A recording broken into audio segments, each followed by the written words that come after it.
Tėveliai, norite, kad vaikai išlystų iš kompiuterių, planšečių ir telefonų ir televizorių? Mamytė, čia atsarginiai. Tuo aš jums parodysiu, ką reikia jiems nupirkti. Nupirkite vaikams žurnalus. Ir ne bet kokius, o įdomius.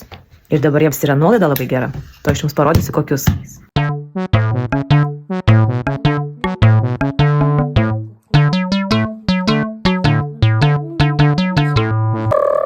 Va.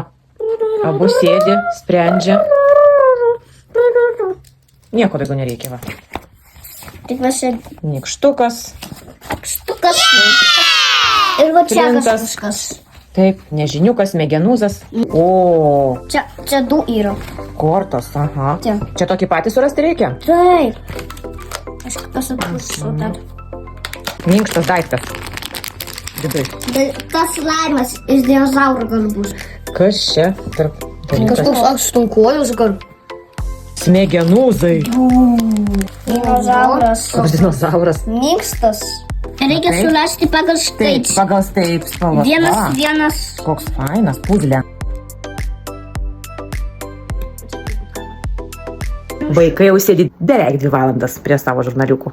Taip. Vaikai sėdi jau beveik 2 valandas. Aš taip galėsiu žaisliuką. Erikas klijuoja. Va, pakliau žaisliuką. Įdomu, Erikai? Taip. Taip. Edvardas O kur Flintą sako? atsivertė skaityti.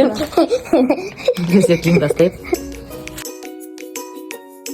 Tai tikras linksmybių pasaulis žurnaluose. Prenumeruokite dabar su 40% nuolaida ir nudžiuginkite savo mažuosius spalvingais žurnalais, pilnais ne tik įdomių straipsnių skaitimui ir lavinimui, bet ir lipdukų, žaidimų, komiksų, staigmenų bei dovanų. Šie žurnalai tai nuotykiai visiems metams.